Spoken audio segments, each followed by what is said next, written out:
I'm ready for the card. What's the topic? Do religious sisters. Well, all right. Okay, try this. Yeah. Ready? Do religious sisters. Religious sisters brush their teeth.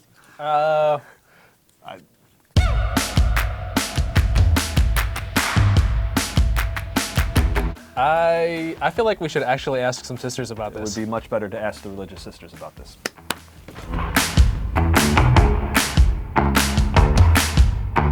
All right, guys, we got this.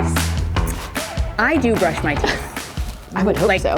Pretty frequently. Yeah. Yeah. Like twice a day? At Maybe least. even 3 Yeah. times? Every once in a while, 3 times a day. Oh no, okay, that is the one. Oh gosh. There's one that fell off.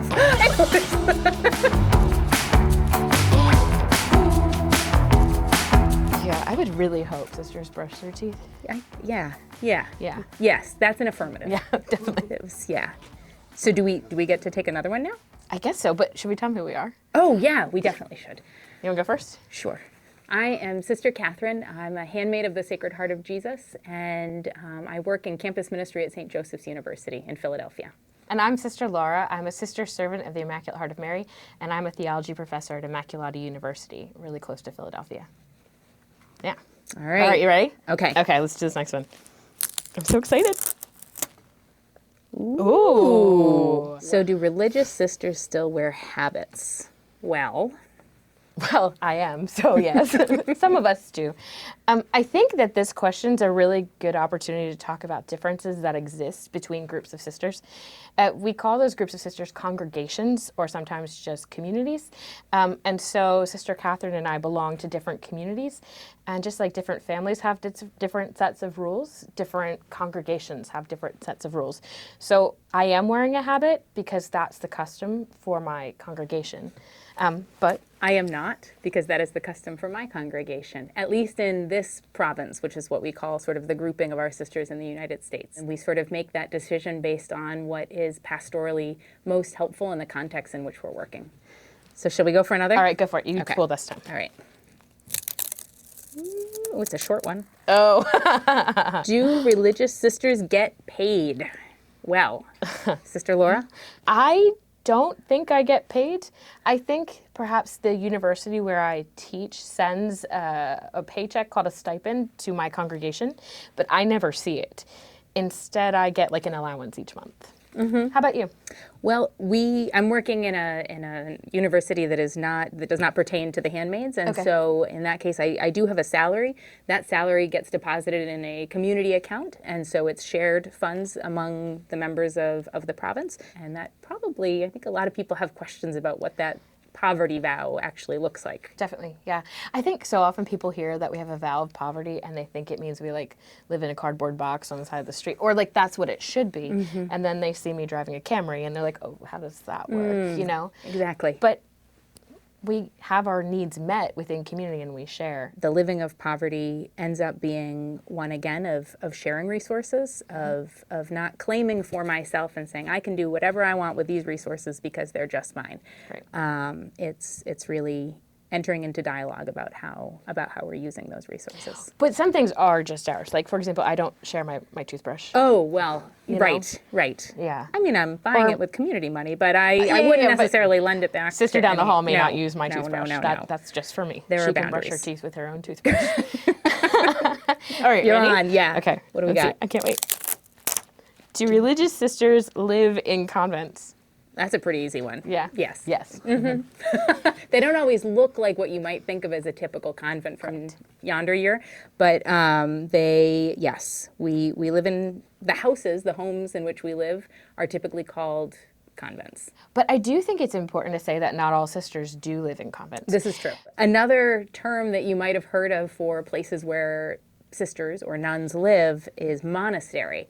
I would never call the house that I live in a monastery No, because it's definitely not. And actually that brings up a little bit of a distinction between what is a sister and what is a nun. Right. And usually in just kind of colloquial speak, we use those words interchangeably. Oh yeah, completely. But they're not exactly interchangeable. Nuns take what canonically you would call solemn vows. And sisters take simple vows. Both of those involve vows of poverty, chastity, and obedience, which are sort of the big three that everyone associates with consecrated life. Right. I taught high school for years, and the way I described it to my students was that nuns don't leave their home to do their work. So by virtue of the fact that you're not sitting in my living room, that makes me not a nun.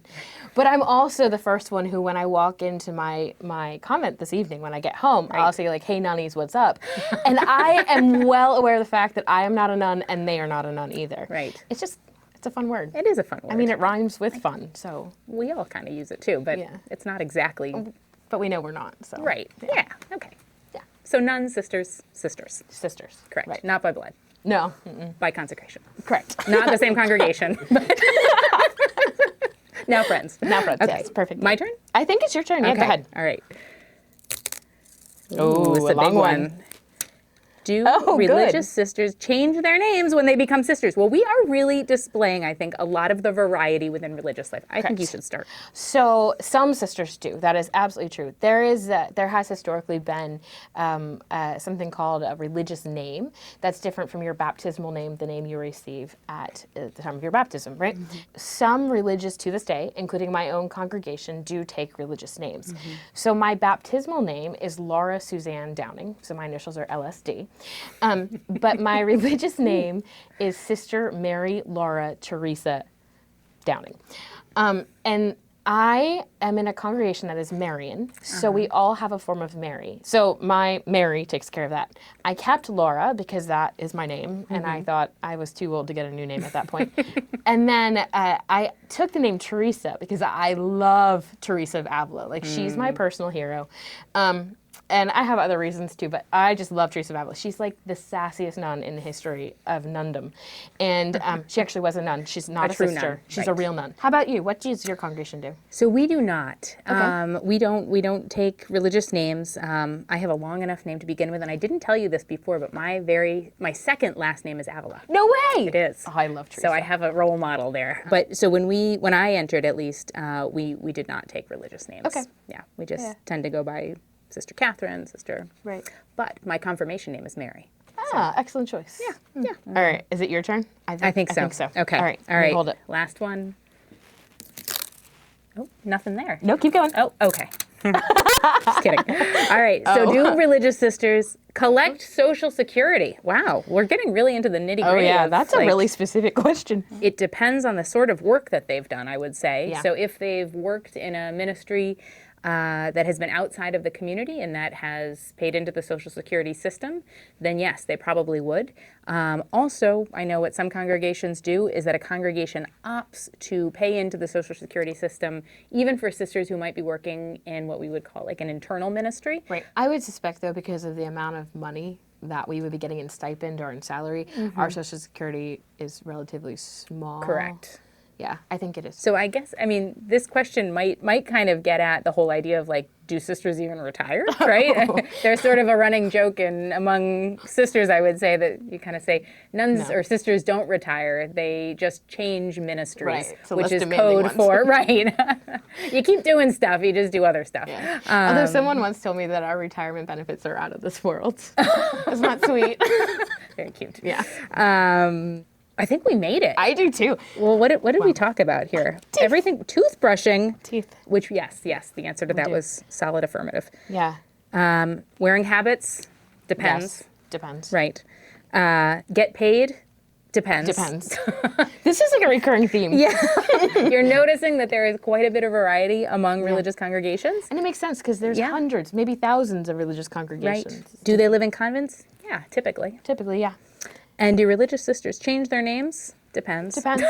And Social Security. depends. Depends. So, but there are some things that really kind of are constant for all religious sisters. Right, yeah. And I think even just in us talking today, because I never knew about your congregation. Right. And yet there's so much in common. There and is. it's There's not quite a just bit. because we're like in the Catholic Church and we have Right. canon law. There's just, I mean, it's more than just the vows. Yeah. But That but would it's be one different, yes. constant, right? Right, It was yeah. like the poverty, chastity, and obedience, and living those out in community, community, which right. is a big one. And we're both apostolic, so Correct. it's There's a sense of always pouring out for the other, going out for the other. Right. And then the prayer, right? prayer. But there's quite a bit in common. So much I'd in say, common. Yeah. There's a lot of variety. You know, we like might not look like we dress alike or like we live in the same place, but there's a lot that. Well, I have to tell you, when I hang out with my family, I might have something that looks just like Okay. that. All right. I was gonna say when I hang out with my family, I dress like this. But You like blue polyester? But I have a green sweater that I well, wear. there you go. Yeah. Well, this has been really fun. It really has. Yeah. I feel like we could do this again, right? I think we should do this again. Patty and Eric, we are like We're you on know, it. on call if you need us. So Yeah. yeah. All right. great. So I'm Sister Catherine. And I'm Sister Laura. Thanks for watching. This has been great. Bye. See ya. Wow, I mean, that was really good. That explains it. Yeah. It's better to hear from them than for us. Thank you for watching this episode of Not Jesuit Autocomplete. Don't forget to subscribe to our YouTube channel and to catch all of our episodes and other great content there. For Father Eric Sundrup, I'm Father Patrick Gilger for America Media. Thank you for joining us.